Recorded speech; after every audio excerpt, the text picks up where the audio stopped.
Shalom, my name is Ben Kayo Bethel Yisrael. We are discussing the commandments of Yahweh.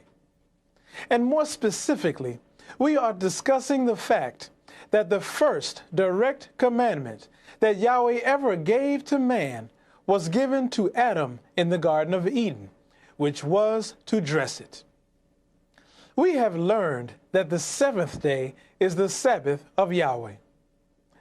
Last week was our initial discussion of the word Sabbath. We documented that Sabbath in Hebrew is spelled from right to left, Shin, Beit, Thav, and it means to repose or to cease. We validated that the word repose means to be at rest, as from work or activity. And the word cease means to come to an end. Based upon these facts, we explained that Yahweh commanded Adam, his descendants, and all the families of the earth to obey, comply with, and conform to as law the observance or celebration of the Sabbath, to honor the memory of him for all his work, his creation, which he, Yahweh, created and made. Furthermore, we told you that during this observance or celebration of the Sabbath, all the families of the earth must be at rest, which means that all work or activity must come to an end. We showed you in Isaiah chapter 58, verses 13 and 14, that we are to call the Sabbath a joy, a thrill, that we are to turn from doing things which please us, cease from worldly or frivolous enjoyment, turn away from doing our own way, our usual course of action, or our usual daily activities, that we are to cease from finding our own pleasure by not giving in to sensual gratification, and cease from engaging in frivolous amusement. Moreover, we are to even cease from speaking our own words. We explain that if we do these things, then Yahweh would cause us to ride upon the high places of the earth and feed us with the heritage of Jacob. We told you that the vernal equinox begins on the first day of the first month of the solar year, and that on Abib 7th, or on the seventh day of the first month, all the families of the earth can begin to keep the seventh day as the Sabbath of Yahweh together as one. Today, we shall continue to discuss the specifics of the direct commandment that Yahweh gave to Adam in the Garden of Eden, which was to dress it. We are going to show you how the word dress relates to the word Sabbath. Dress in Hebrew is abad, and one of its meanings is worshiper. Worshiper, as it relates to dress, means that Yahweh commanded Adam to cause the whole world to obey, comply with, or conform to as law the observance or celebration of the seventh day as the Sabbath of Yahweh, to honor the memory of all his work, which he, Yahweh, created and made. Let us look at yet another meaning of the word Sabbath in Hebrew. The New Strong's Exhaustive Concordance of the Bible, copyright 1990, in the Hebrew and Chaldee Dictionary section on page 112, reference number 7673. Sabbath also means rest. Documented in Chambers' 21st Century Dictionary, copyright 1996, on page 1191, rest by definition means a period of relaxation or freedom from work, activity, worry, etc. On the seventh day, Yahweh himself took time to relax from work, activity, and worry, according to Exodus chapter 31, verse 17, which reads in part, "For in 6 days Yahweh made heaven and earth, and on the 7th day he rested and was refreshed." Yahweh, the God of the Bible, rested and he was refreshed. In like manner, Adam was commanded to work 6 days in the Garden of Eden, and on the 7th day, he was commanded to rest and be refreshed. What do rested and refreshed mean? On the authority of the Random House College Dictionary, Revised Edition, copyright 1988, on page 1125, rest means relief or freedom, especially from troubles. On page 1109, refresh means to enliven the mind or spirits, revive.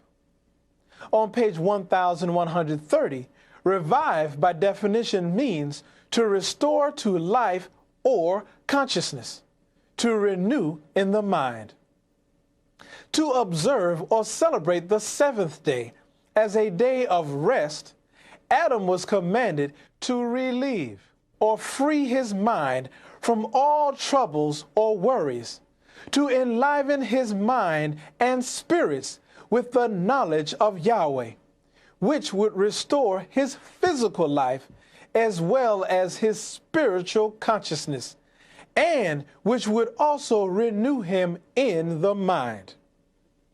By doing this, Adam would have placed into himself a new man, meaning a new mind, after the image of Yahweh, according to Colossians chapter 3, verse 10, which reads, "And have put on the new man, which is renewed in knowledge after the image of him that created him." Thus, on the Sabbath day, Adam, his descendants, and all the families of the earth are to rest and refresh our minds in the knowledge of Yahweh, and to give exclusive honor to the memory of Yahweh for all his work, his creation, which he, Yahweh, created and made. Next week, we will continue our discussion of the Sabbath and what it means.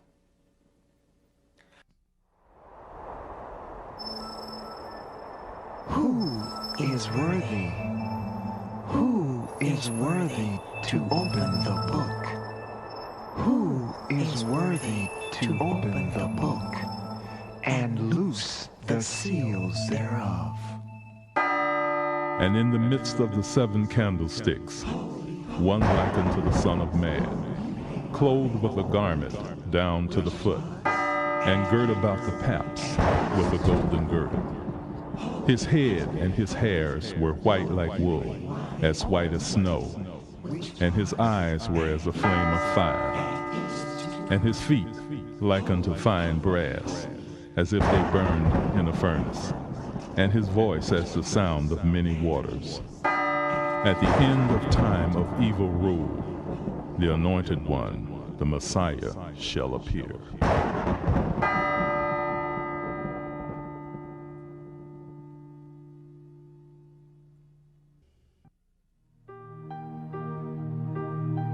The sorrows of death are compassing Yahweh ben Yahweh. The sorrows of hell are also compassing him about. The snares of death prevented him. In his distress, he is calling upon Yahweh and crying unto Yahweh his God.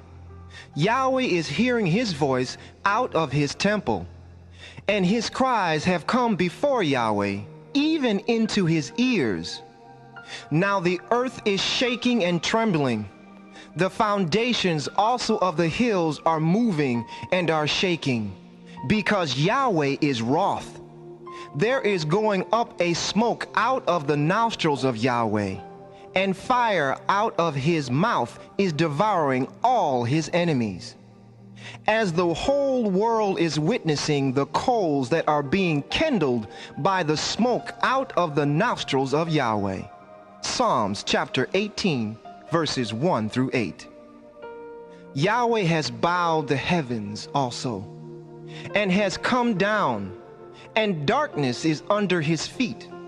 And Yahweh is riding upon a cherub, and is flying. Yes, he is flying upon the wings of the wind. Yahweh made darkness his secret place. Around his pavilion are dark waters and thick clouds of the skies. At the brightness that is before him, his thick clouds are passing, and there are hailstones and coals of fire as well. Yahweh is thundering in the heavens, and the highest, Yahweh, is giving his voice. And we are witnessing hailstones and coals of fire. Yes, he is sending out his arrows and scattering them, and he is shooting out lightnings and discomforting all. The channels of waters are being seen, and the foundations of the world are being discovered at his rebuke, at the blast of the breath of the nostrils of Yahweh. Psalms chapter 18, verses 9 through 15. Yahweh is sent from above. Yahweh has taken Yahweh ben Yahweh, and he is drawing him out of many waters. Yahweh is delivering Yahweh ben Yahweh from his strong enemy, and from them which hate him, for they are too strong for Yahweh ben Yahweh. They prevented him in the day of his calamity, but Yahweh is his stay.